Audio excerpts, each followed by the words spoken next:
Đây, em vừa hoàn thiện một trại cho anh khách. Từ hệ thống điện đến chuồng trại đây, hết dọn sạch sẽ. Xong hết hoàn thiện giao cho anh khách. Chuẩn bị là chờ keo khô sát vùng chuồng trại là thả giống thôi. Đây, hệ thống điện thông minh trong trại đây. Đây, quạt kia là hai, quạt kia là hai quạt hút. Đây là bóng sáng, đây là hệ thống bóng sưởi em chạy đây. Mình tắt bóng xin sáng này, bóng sưởi này. Đó, đây là bóng sưởi chạy toàn trại. Đây.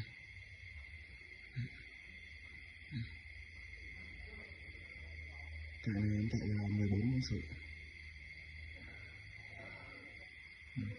14 bóng sáng. Tắt hình bóng sưởi này. Đấy, đây bóng quạt này.